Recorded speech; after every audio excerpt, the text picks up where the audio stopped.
Welcome back. I'm Dr. Cheek and I'm a licensed clinical psychologist. And today we're going to talk a little bit about politics. But wait, bear with me. I know it's been a long couple of months and a very long few weeks. So just bear with me. We're going to talk about politics, but we're going to talk about it a little differently today. Now, do you ever wonder if politics has an effect on your mental or physical health? If so, then the answer is yes. Yes and maybe. Yes in that studies have shown that politics has been seen as a chronic stressor and affects a lot of individuals' mental health. So the studies that I'm going to be talking about are primarily focused on those studies that took place in the United States. And the reason why I'm focusing on the United States is because we recently went through an election and we recently went through a change in leadership. And a lot of people are starting to be affected by the political climate that we're in, whether negatively or positively. A lot of studies will show discussions related to politics increased significantly during election seasons or after the change in political powers. And that has not changed in this election season. We are seeing and we're having to discuss politics a little bit more often in therapy sessions with clients. And what most studies have shown is that there are certain individuals who are affected by politics. That's typically those who are younger, those who are politically engaged or involved, those who are unfortunately politically misinformed, those who are polarized by politics. And what I mean by polarized is that these individuals are at the opposite end of the spectrum. So either you are extremely liberal or extremely conservative. Those two polar opposites are typically affected mentally by politics. So there are ways in which people feel that politics affect them mentally. In most studies, people self-report as having increased depression, increased anxiety, lacking the ability to get adequate sleep, feeling greater fatigue, causing disruptions in family relationship, friend relationship, relationships with loved ones in general, causing increase in substance use, specifically alcohol use, and some suicidal thoughts. And there weren't a lot of studies that I found that focused on the effects of political stress on your physical health. However, there are multiple studies that already outline the effects of stress in general on our physical health. So we are already pretty aware that stress in general affects our health. So knowing that politics is considered a chronic stressor, it can be assumed that the stress associated with politics could affect our health in ways such as fatigue, in ways such as higher blood pressure, increased headaches, in just a multitude of ways, just to list a few. Now, what can you do about it?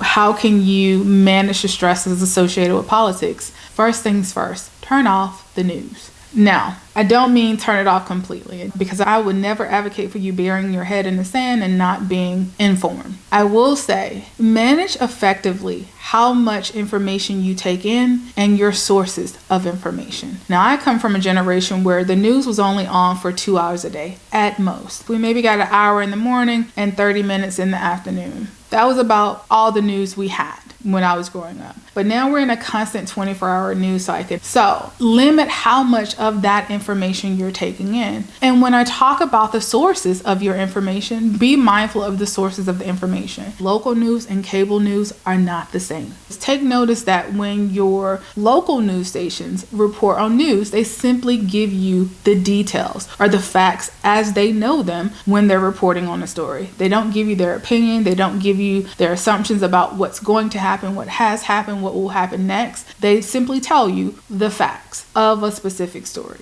However, there are different rules for cable news networks. And when I say cable news networks, that's any media outlet that calls themselves news, but is not one of your local stations. They have the ability to report on their opinion. They don't have to give all of the facts of a situation.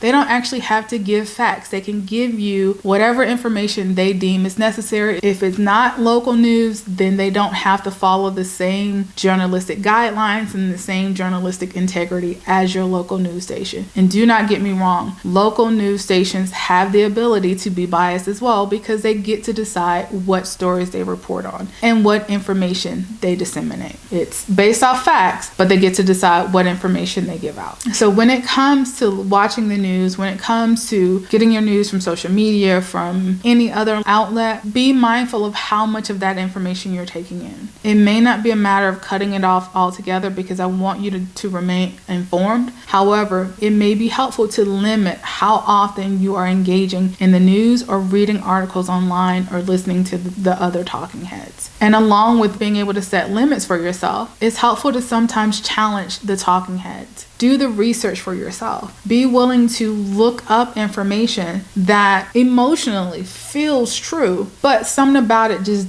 does not feel accurate. Be willing to look up and find the actual source of that information to find out if that's factual information or if that's just maybe a false social media post, or maybe someone giving you their opinion of what could happen or what might happen. Be willing to challenge or push back on those feel-good narratives that you feel like align with you. I know the most recent one that was going around for a while on social media was the post that was saying that the current administration had passed an executive order to not allow women who have men on child support to carry the child on their taxes. That specific post went around a lot, and it was determined to not be an actual executive order that was signed. So be willing to research, to figure out what's factual information versus what's being put out there to sensationalize or to catch your attention, to get clicks, to get views. Know the difference. And I know that's easier said than done because we are bombarded with information daily. Also, what you can do is reach out for support.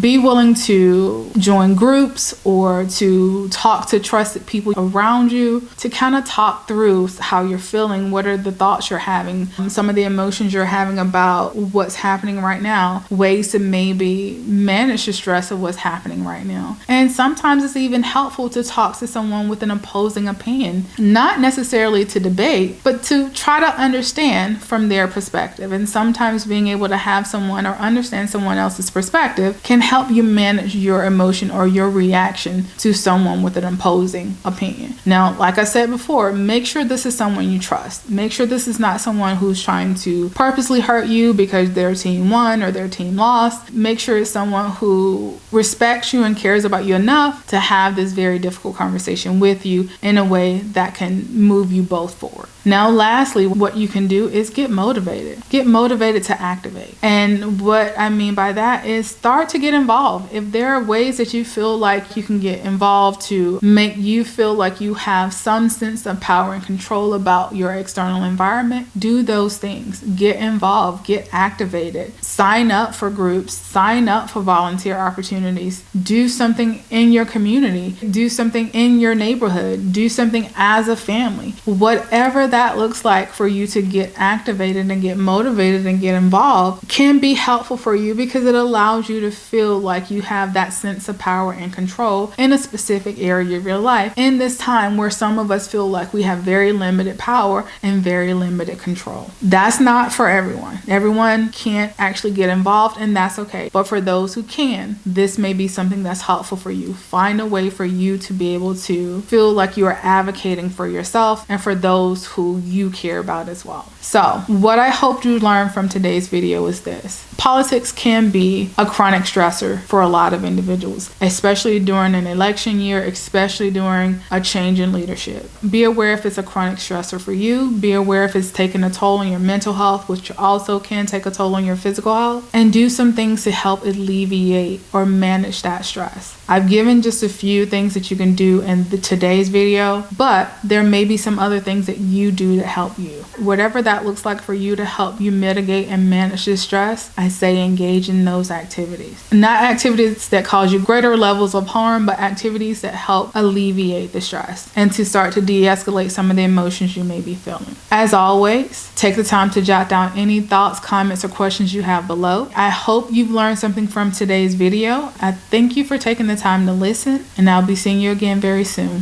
Thank you.